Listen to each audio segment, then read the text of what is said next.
Salam sejahtera untuk kita sekalian. Salam, Om Swastiastu, Namo Buddhaya, salam kebajikan. Selamat sore rekan-rekan wartawan yang saya cintai dan saya banggakan. Hari ini kita kembali bertemu dalam rangka update situasi Kamtibmas hari Senin tanggal 24 Januari 2022. Yang pertama adalah terkait dengan gangguan Kamtibmas tanggal 23 Januari 2022. Secara umum tren gangguan Kamtibmas mengalami penurunan sebanyak 186 kejadian atau 30,74%. Yaitu hari Sabtu tanggal 22 sebanyak 605 kejadian, sedangkan hari Minggunya sebanyak 409 kejadian. Dengan rincian kejahatan atau kasus kejahatan sebanyak 399 kejadian, pelanggaran tindak pidana ringan 7 kejadian, bencana alam 2 kejadian, dan gangguan terhadap keamanan ketertiban sebanyak 11 kejadian. Kemudian untuk tren kejahatan secara kuantitas mengalami penurunan sebanyak 182 kasus atau 31,32%.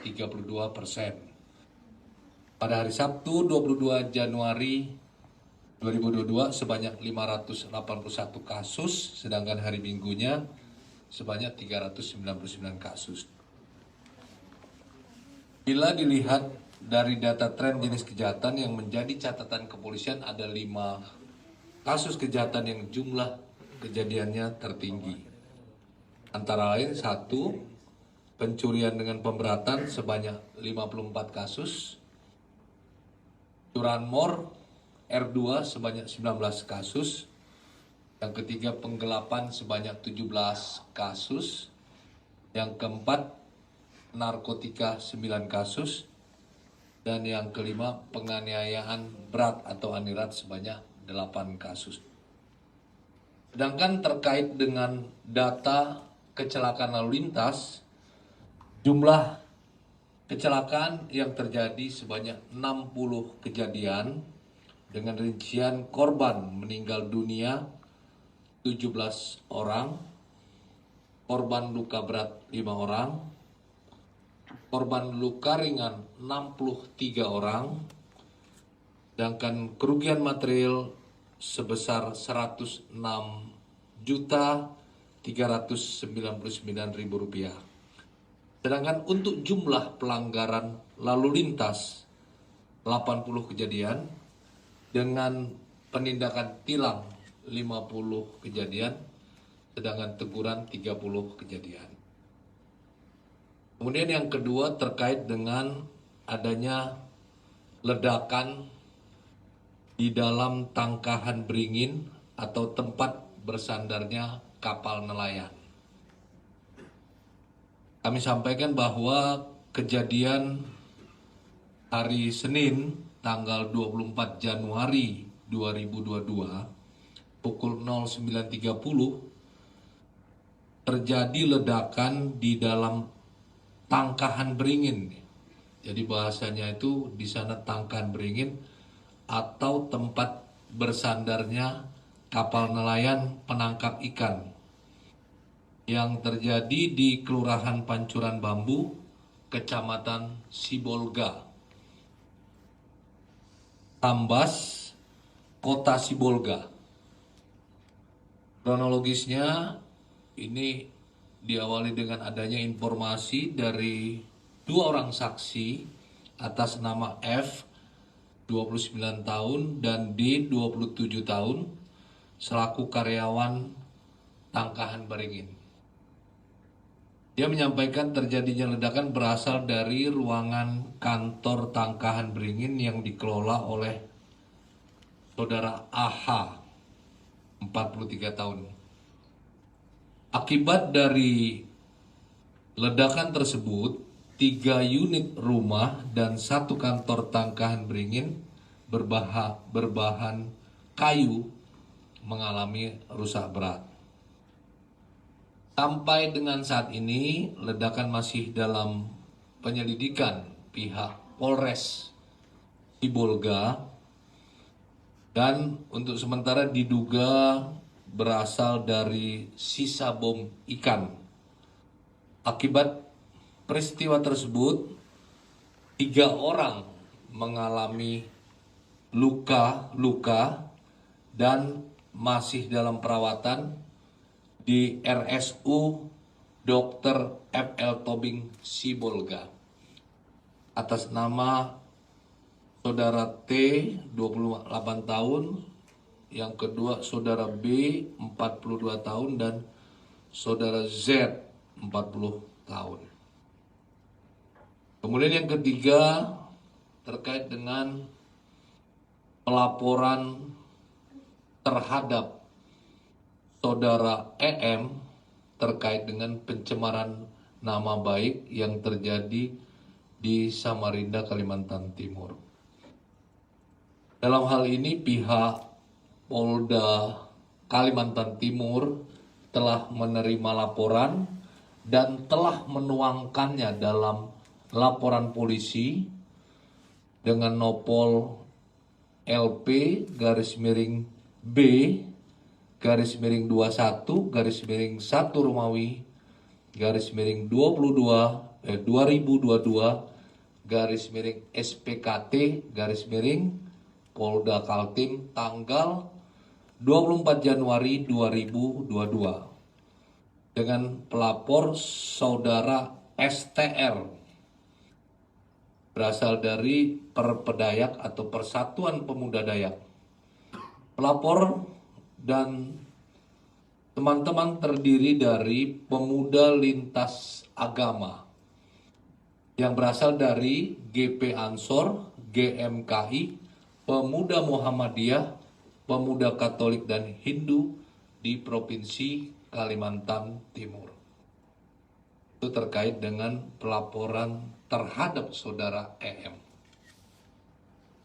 Kemudian yang keempat terkait dengan antisipasi Polri terkait dengan penyebaran hoaks menjelang pemilu 2024. Dalam hal ini tentu Polri selalu dan senantiasa mengantisipasi penyebaran hoaks, tidak henti-hentinya terus melakukan, utamanya adalah tindakan preemptif dan persuasif dengan menyampaikan kepada seluruh lapisan masyarakat agar selalu bijak dalam menggunakan media sosial. Dalam hal menerima informasi, kita menghimbau agar mensaring dulu atau memfilter dulu baru membagikan. Itu bentuk upaya yang dilakukan pihak Polri untuk mengantisipasi hal tersebut. Kemudian yang kelima terkait dengan rencana pemerintah menghapus tenaga honorer, bagaimana dengan Polri sendiri? Kami sampaikan saat ini Polri tidak memiliki tenaga honorer. Terkait dengan pekerja-pekerja di luar anggota Polri dan ASN atau PNS, ini merupakan pekerja yang dipekerjakan oleh pihak ketiga, ya. Misalnya pihak ketiga dalam perawatan gedung. Ini dikelola oleh pihak ketiga dan tenaga-tenaga tersebut adalah dipekerjakan oleh pihak ketiga. Kemudian teman-teman bertanya terkait dengan penangguhan penahanan Saudara FH. Terakhir kami tanyakan, sampai saat ini berkas perkara Saudara FH sudah dinyatakan lengkap oleh JPU dan akan dilimpahkan tahap kedua. Kemudian terkait penangguhan penahanan sampai saat ini penyidik menyampaikan belum menerima atau belum diterima oleh penyidik. Kemudian yang ketujuh terkait dengan penyalahgunaan aturan kasus mafia tanah. Ya. Nah, dalam hal ini Polri menyampaikan bahwa terkait dengan dugaan penyalahan mafia tanah, Polri akan selalu menerima segala bentuk laporan terkait dengan persoalan mafia tanah. Dalam hal ini ada Satgas Mafia Tanah terus bekerja dan menindaklanjuti laporan-laporan yang disampaikan oleh masyarakat. Kemudian yang kedelapan terkait dengan perubahan warna plat kendaraan dan pemasangan chip. Pergantian nomor polisi, ya, pergantian nomor polisi atau plat nomor polisi, kami sampaikan yang tadinya atau yang saat ini berwarna hitam atau plat dasar hitam, tulisan putih, nanti akan diganti ya dengan plat dasar putih tulisan hitam. Ya. Pelaksanaannya akan dilakukan secara bertahap mulai bulan Januari 2022 ini. Ini bertujuan untuk mendukung pelaksanaan efektivitas ETLE, Electronic Traffic Law Enforcement. Ya. Dengan alasan plat dengan dasar putih tulisan hitam itu lebih gampang terbaca oleh kamera, ya. Lebih efektif dalam penerapan ETLE tersebut. Kemudian terkait dengan penggunaan chip, nantinya plat nomor tersebut akan dilengkapi dengan chip. Hal ini efektif nantinya akan diterapkan wacana ini di tahun depan 2023. Tujuan chip tersebut pertama sebagai identitas plat nomor yang akan termonitor, ya. Dari chip tersebut nanti wacananya akan bisa diketahui data identitas kendaraan bermotor tersebut.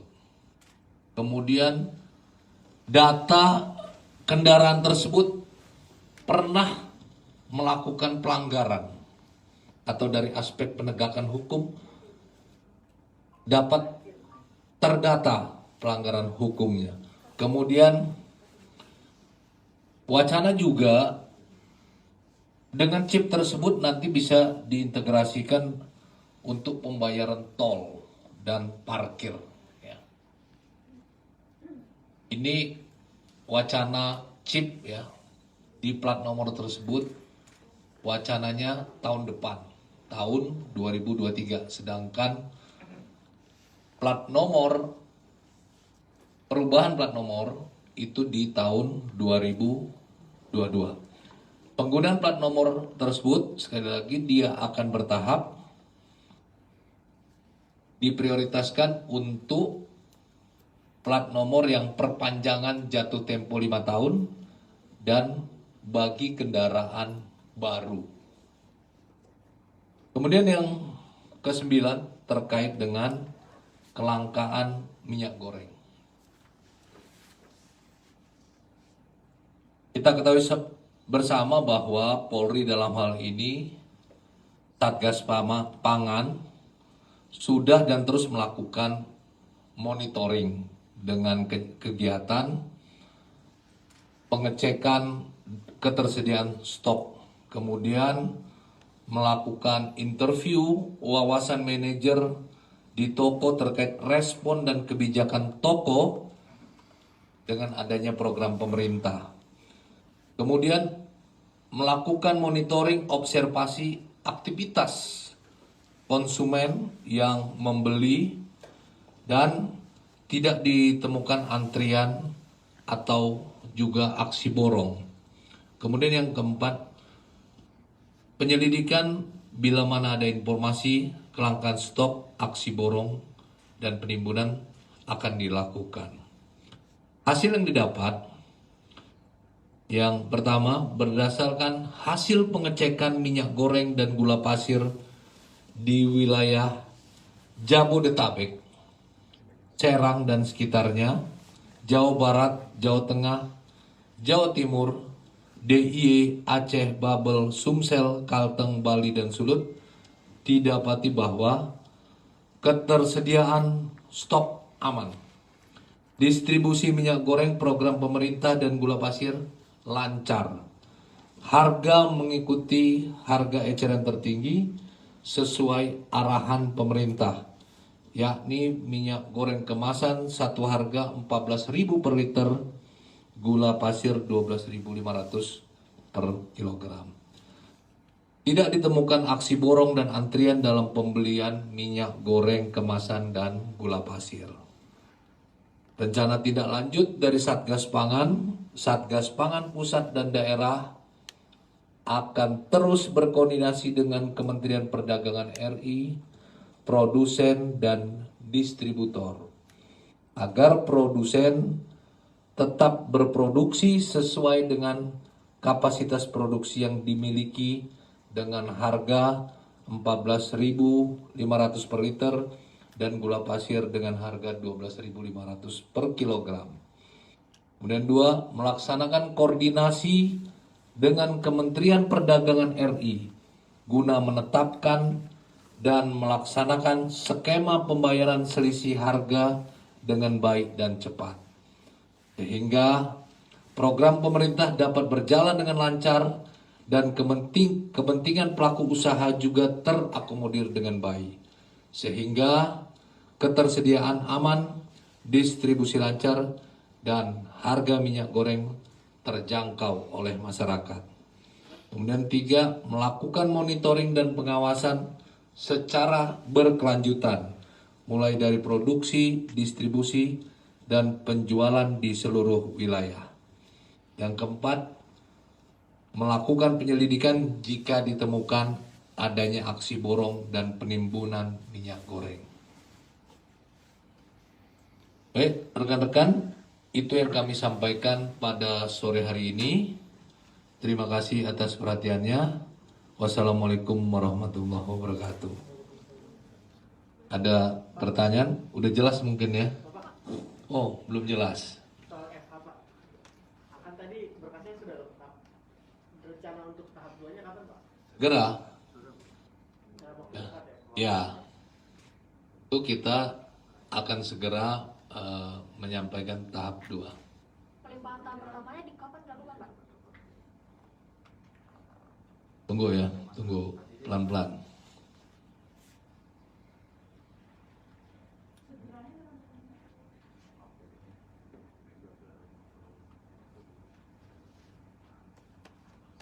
Pertanyaannya apa tadi? Kapan pelimpahan tahap pertama berkas perkara itu, Pak? Oh, sudah dilakukan. Hari ini berarti? Atau? Bukan, di sini update-nya berkasnya sudah dinyatakan lengkap. Oh, berarti belum dilimpahkan hanya? Sudah, Oh, sudah dinyatakan lengkap. Kemarin atau hari ini gitu, Pak? Nanti kita tanya lagi. Kita dapat info, tahu-tahu di sini dinyatakan berkas perkara sudah dinyatakan lengkap. Kemudian tentu akan segera ya, dilakukan penyerahan tahap kedua. Pak, untuk EM kan selain dilaporkan di Polda Kaltim juga ada di Polda Sulut, Pak. Kalau itu update-nya gimana ya, Pak? Ya, sementara update-nya yang sudah dituangkan dalam bentuk laporan polisi di Polda Kaltim. Sama satu lagi, Pak, ada video Haikal Hasan yang infonya di Malang diminta dibubarkan. Itu aslinya atau kronologi aslinya, faktanya gimana ya, Pak? Di mana itu, di Malang? Di Malang, Pak. Nanti kita tanya dulu ya. Kabar yang Malang ya. Iya, Pak. Pak, terkait mantan Kapolres Oku Timur AKBP Dalizon kan ditahan atas dugaan penerimaan suap, itu berapa sih, Pak? Uang yang diduga diterima oleh yang... Bukannya kemarin sudah itu ya, nah. TV belum, Pak. Teman-teman TV belum. Waduh, Baru datanya ada di ruangan. Singkat aja, Pak. Ya lupa, nanti dulu harus nggak bisa sembarangan ngomong. Nanti ada di ruangan saya tuh yang itu ya. Oke. Net video Pak tapi Pak. Hah? Video tapi Pak. Ini lagi diambilin kayak. Oh siap siap. Handphone kali. Di handphone saya. Tunggu. Ya udah yang lain dulu, tanya yang lain dulu. Oke Pak. Ada isu soal ini Bupati Langkat di rumahnya diketahui ada tahanan penjara yang berisi perbudakan terkait Bupati. Bupati Langkat yang baru ditangkap KPK. Itu kan dari hasil pendalaman KPK menemukan bahwa di rumahnya dia itu ada penjara untuk ini Pak, untuk melakukan perbudakan. Jadi orang-orang yang di situ dipekerjakan di kebun kelapa sawitnya beliau. Dalam rumahnya ya. Iya di dalam rumahnya ini kan isu baru sih Pak. Dari polisi ada tindak lanjut nggak sih dari Kita cek dulu ke sana. Sabar Rahel. dan nanti apa akan dikenakan juga Lagi dicatat nih sama Pak Gatot. trafficking juga Pak. Apakah ada hubungan trafficking? Bu, Arif, Pak Rijon dulu itu Pak Rijon. Bapak sebelum itu Pak. Sabar dulu, jangan aduh. Pelan, Pak Rijon dulu.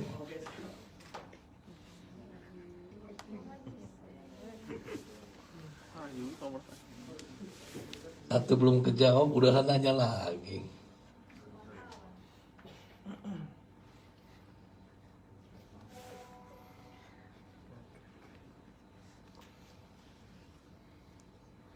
Kalau yang itu kan udah di belakang, udah 2 hari itu kayaknya.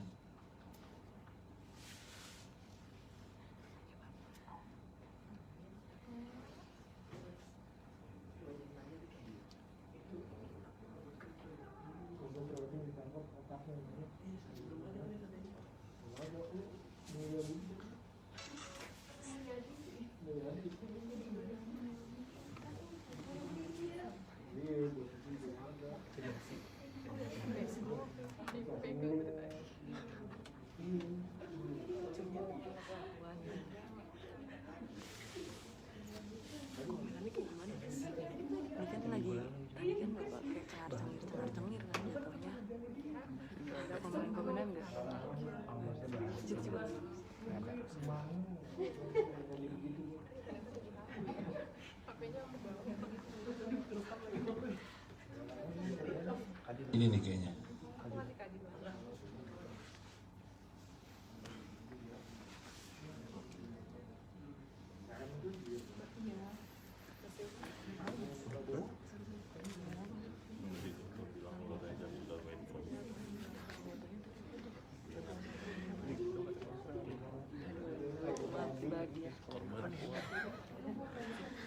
Oh yang Instagram masih? Biasanya lebih banyak di Instagram. Pertanyaannya apa tadi? Dugaan uang yang diterima oleh mantan Kapolres. Ya kronologi singkatnya boleh jelaskan lagi Pak untuk itu gimana Pak? Kalau lebih lengkapnya ke Sumsel itu.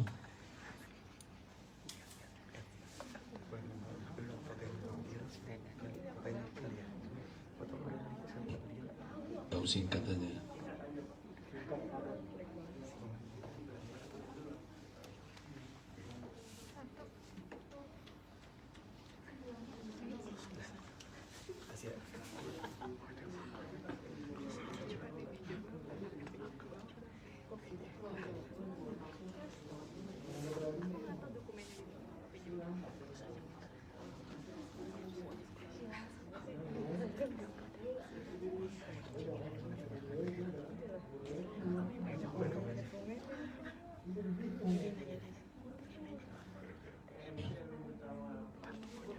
Jadi update-nya itu bahwa yang bersangkutan telah ditetapkan tersangka dan dilakukan penahanan. Untuk lebih lanjutnya silakan komunikasi dengan Polda Sumsel ya. Dugaan tindak pidana korupsi. Saya rasa cukup penjelasan itu, lebih detailnya silakan ke Polda Sumsel ya. Itu ditahan untuk 20 hari pertama gitu ya Pak? Ya. lebih detailnya ke Sumsel, ya kan gitu. Ini soalnya singkat, penjelasannya seperti itu. Pak, terkait kasus penipuan investasi melalui aplikasi robot trading, Pak, itu Dirtipidum Densus kabarnya sudah menangkap satu otak ya Pak, itu gimana? Dapat update-nya saya. Nanti disampaikan lagi besok. Ya biar ada update lagi, jangan diborong hari ini. Laili belum nanya. Gak seru kalau Laili nggak nanya. Segera. Nah, nanti kita tanya lagi besok. Hah? Ya belum tahu, kita tanya dulu. Kita kan nggak bisa berasumsi. Oke teman-teman. Satu lagi ya, Yona udah 7 nih pertanyaan ini. Secara konkretnya seperti apa sih Pak antisipasi penyebaran hoax menjelang pemilu 2024 ini Pak? Ya tentu kita mengedepankan ya lebih baik melakukan pencegahan. Untuk melakukan pencegahan itu kita lebih mengedepankan edukasi, upaya-upaya sosialisasi dan edukasi kepada masyarakat, preemptif dan persuasif. Kita mengingatkan kepada masyarakat khususnya pengguna media sosial untuk selalu bijak dalam menggunakan medsos. Ini untuk menghindari terjadinya hal-hal yang tidak diinginkan, termasuk yang bersangkutan tidak terkena dengan pelanggaran. Ya. Selama Januari ini Pak, awal Januari ini Pak, Terus menerus sudah ya. berapa data penyebaran hoax yang Nanti kita cek dulu, datanya nggak megang kita. Oke baik ya, Yona terakhir.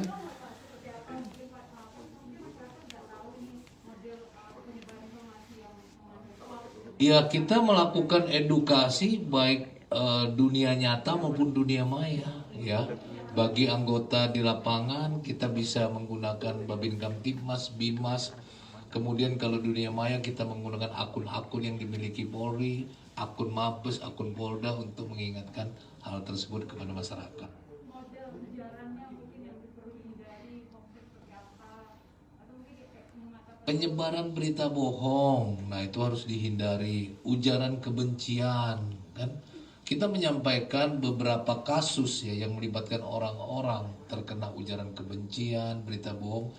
Ini juga sebuah pengalaman berharga agar masyarakat ketahui, ya. Pembelajaran bagi masyarakat agar tidak melakukan perbuatan atau hal yang sama, ya. Baik, teman-teman, terima kasih atas perhatiannya. Wassalamualaikum warahmatullahi wabarakatuh.